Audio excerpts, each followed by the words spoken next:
Hello there, Jets fans. Welcome to the JetStream post-game show. Today is, well, I guess officially April 17th. It's super late at night, and Neil's ripping everything apart here. So this place is falling apart. Yeah, now. this place is falling apart. These late playoff games might be the death of us all.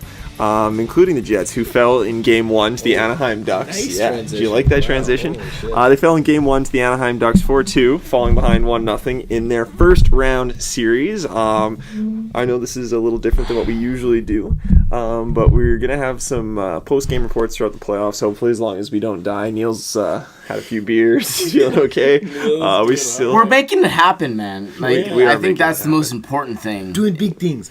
We're doing very big things. Yes, thank you. On the positive side of tonight, I think we've all got to celebrate. First playoff loss since 1996. Perfect. You know what? That's a record that not many teams hold. Nope. So congratulations to the Winnipeg Jets losing their first playoff game. And That's almost, 18 years. It's a long time. Wow, that's like a whole childhood full. Yeah, close that's to a whole my- grown adult now. It's close to my whole life. Yeah. Yep.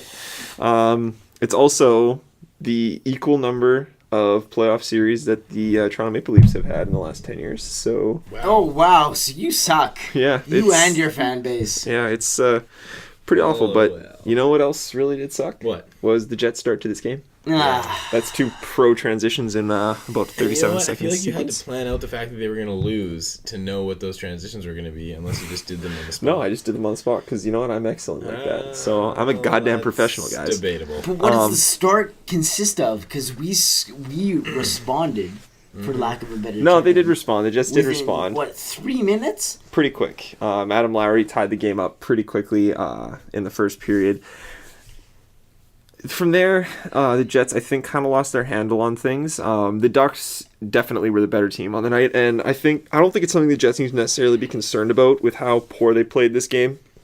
To be completely honest, this is probably the worst the Jets have looked in 5-on-5 situations in a long time. For most of the season, probably this is one of their worst outings they've Well, had. I mean, Pavlik had back-to-back-to-back shutouts in the ending of the season, and I think that kind of raised some expectations a Well, little bit. even then, like, just as a whole, for their overall Yeah. possession numbers and No, the way they I agree. usually play, like, this was not what we've seen all year from the Jets. Like, and I mentioned I tweeted a couple times throughout the game mentioning that, yeah, the Jets did seem to at least keep things to the perimeter, but when you look at both goals by Corey Perry, they were both within a few inches of the net, one of which...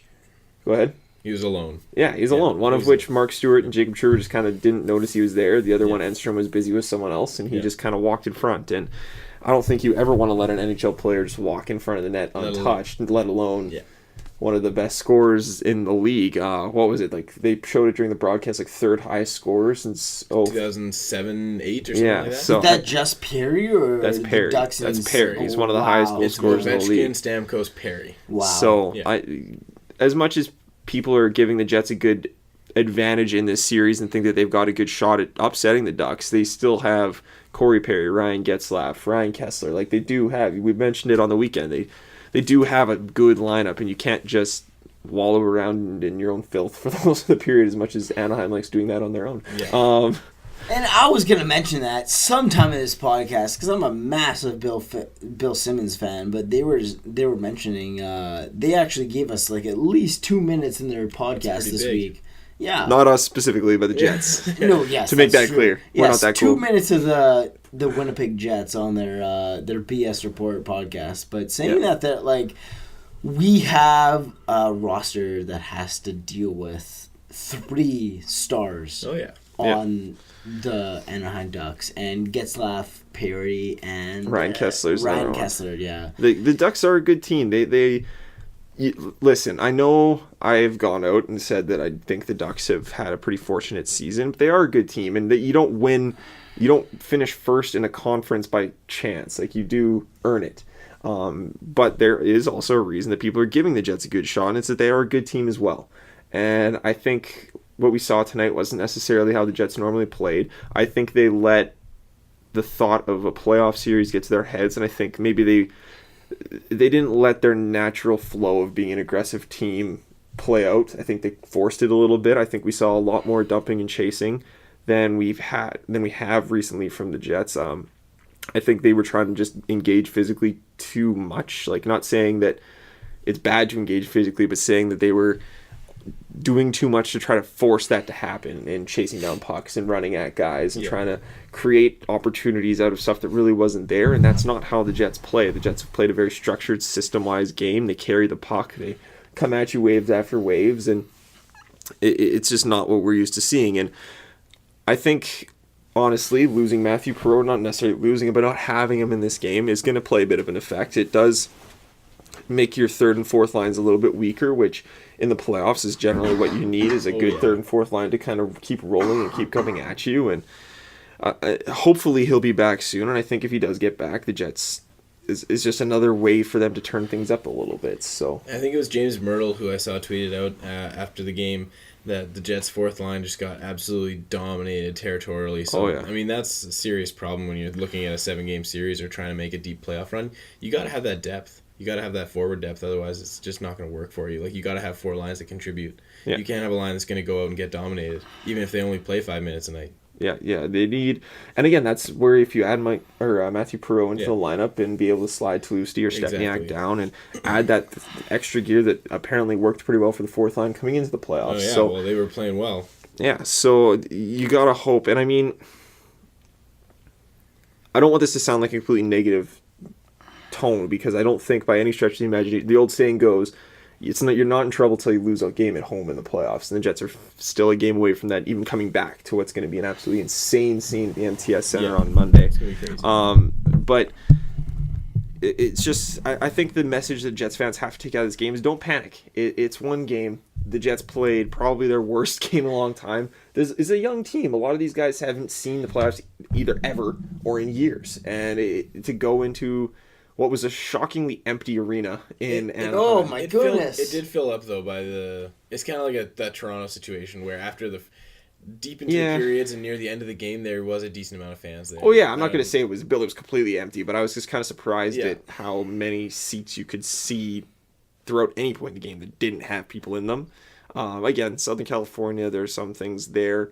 Even people in Southern California, for sure. Fans. God, fuck! I'm so surprised, man. Like, I don't care if they have 3 teams in California. Like, they're dressed like pylons, like half of them. And yeah, Neil didn't like them. No, like I understand them dressing with the orange and them pulling the whole Ducks thing, but like, as far as like standing united as an entire fan base, I don't feel like there were so many seats left empty. There was whether it was full of white for the Jets or it was empty, like I was pretty disappointed. Like I'm sure there's fun things to do in Anaheim, but god damn, man. Like, yeah, it was disappointing, and that's something we've heard.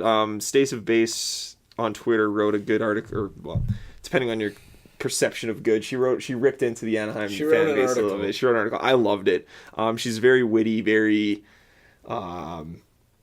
be a bit of a dick to fan bases kind of person on SB Nation blogs. She wrote a good one kind of shouting out at Ducks fans. One thing that I think she's brought up before is how their fans are, of the 3 California teams, seem to be the most fickle. They don't show up as much as you'd like to think.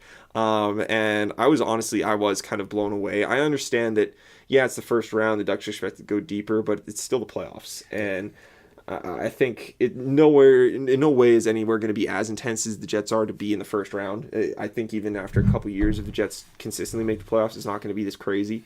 But you would at least expect them to sell out the building. You would think so. It happens almost everywhere else. Even in Florida, they sell out the building when it's a playoff game. Like I heard stats of like being thousands of tickets still left for the Anaheim game tonight. Yeah, there was a lot on StubHub still. It was kind of disappointing to see. And I'm assuming, like, we were at Smitty's tonight, but like I'm assuming every other bar, pub, whatever you want to call it, was full. Yeah. Oh yeah, everything was packed. With any other Jets fan. Yeah, there was a lot of people there. We tweeted out and we asked you guys, and a lot of you were saying, yeah, even though there were a lot watching at home, but there was tons of people saying, yeah, we're out, we're going here, we're going there, and getting a place to actually watch the game tonight was probably tough, but it made for a good atmosphere, and when the Jets scored, the places were going crazy, and it was fun. Playoffs are back, and it's a nice feeling to have in the city again, that it can at least be possible, and Hopefully not once every 10 years like I'm used to. Yeah, exactly. Yeah, I mean, it's just, you can see it all over the city. Every single business has a sign out front saying "Go Jets Go." Every school has their sign saying "Go Jets Go." Every, business has flags up and everything. So it's infectious. Yeah. Back to the game for a little bit though. Was there any specific player that kind of stuck out to you that that made you a little bit worried at all? I was definitely worried with the fourth line. Like, all of the fourth line was not doing great things. I mean, I know everybody talks about Slater and his face-off ability, and I think that normally when you're digging that deep to try and find something good about a player, then you've got problems in the first place. Yeah. But he was not good in the face-off dot tonight anyways, and everything else was just as bad as normal, so I was not crazy about that. And like I said before, like, you've got to have the fourth line that can do something when it comes to a playoff run. Yeah, I'm with you there. I think of all the rookies in the group, I think Ben Sherratt kind of felt it the most. I thought him and Buff were kind of invisible. And again, I'm not going to start trashing on guys because of one game. I don't like doing that. I think it's kind of ridiculous, especially in a playoff situation when a lot of these guys haven't been there before. I think Ben Sherratt was kind of feeling the jitters a little bit. He made a couple of iffy decisions. Him and Buff just weren't really that same dynamic pairing. Obviously, Sherratt's only played a few games since he's come back from his injury. Buff is still trying to probably get back into the groove after being suspended for a few games, missing a few games. So it'll be interesting to see how they bounce back. And it's going to be important for them because the big problem tonight was definitely not shutting down that Ducks top line. And you need Dustin Byfuglien and Ben Sherratt to be at their best if you want to stop that top line from getting A, right in front of the net, and B, taking advantage of those opportunities. And it trickles all the way down through the lineup, whether it's Buff and Sherratt or Enstrom and Myers or even Trouba and Stewart. They need to not forget about guys like Corey Perry that needs to be drawn attention to at all times. You can't just let him do what he wants, or he will get 4 points. If Corey Perry's getting 4 points a night in this series, it's going to be a quick series. Yeah, oh yeah. So I would like to see this franchise get at least one playoff win. That would be nice. That would be good. Preferably at home. Fuck yeah, Game 3, boy. Yeah. It's gonna be entertaining to see how things kind of play out. Again, I don't think it's anything to be stressed out about for Saturday, but there's definitely strides that need to be taken.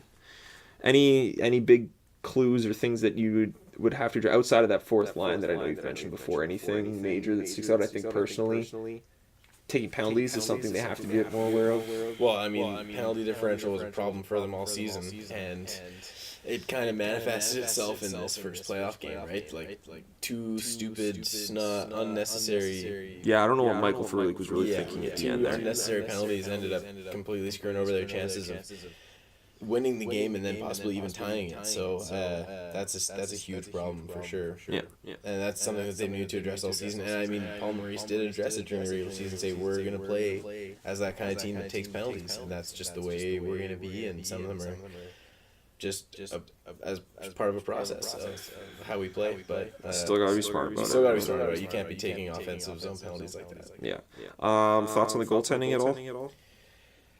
Obviously, it's going to be a bit of a hot topic regardless. Oh, yeah. There's going to be some seriously hot takes coming from this goaltending situation. I'm pretty sure I already saw some after the game. Yeah, I think a lot of the ones that are coming out were just troll moves for the most part.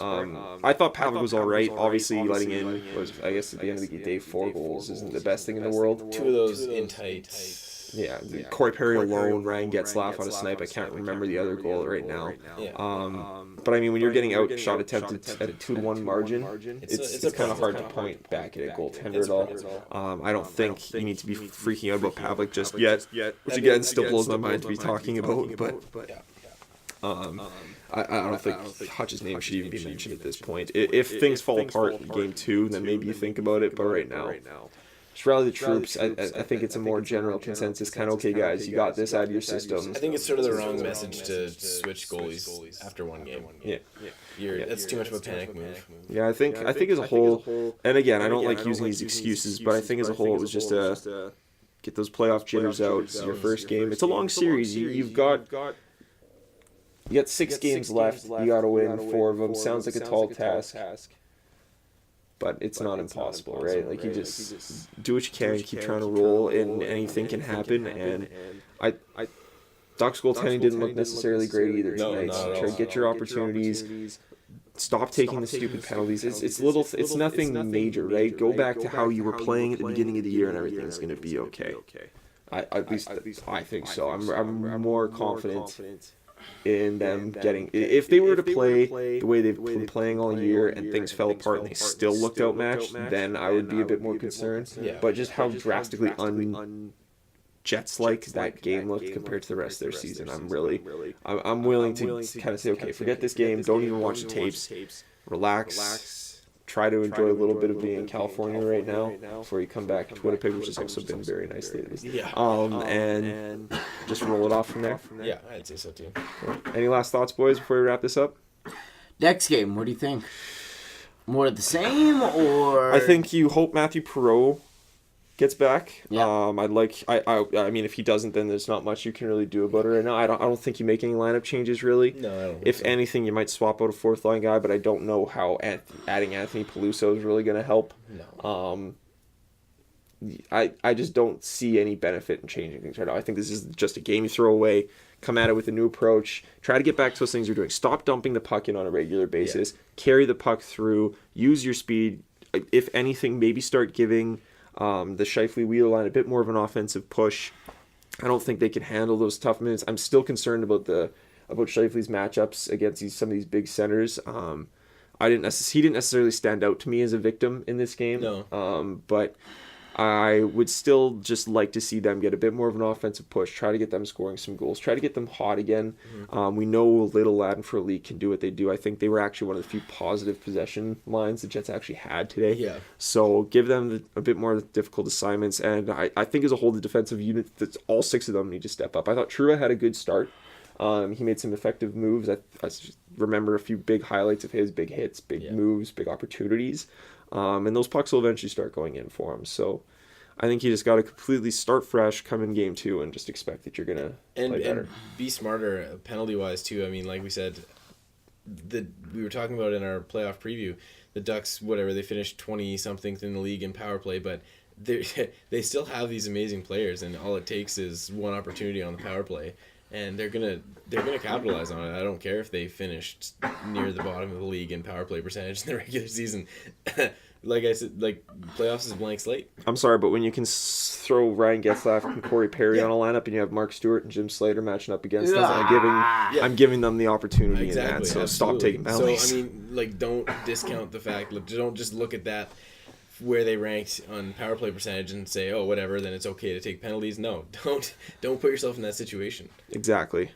Well, boys, it's 1:45 in the morning. Oh my goodness! We've all got to be at work in 5 hours. So, yep. Thank you guys for tuning in. We'll hopefully get this up sometime tomorrow or sometime later on, I guess today. Don't freak out about this game, folks. I hope you're not all hungover from the first Jets game. We've got another round. We've got game 2 coming up on Saturday. Round 2, baby. I know there's going to be, I don't know for sure, but the talks are there's going to be some of the blogger folk over at Jekyll and Hyde's. Nice. So if you want to swing on by there Saturday night, come give us a hello. I believe the 3 of us are all going to be there. Joe and I for sure. I think Neil's coming as well. So hopefully we'll see you guys there. Hopefully the Jets can show up in Anaheim. So have a good night, everybody. Hope you enjoy game 2, and go Jets go.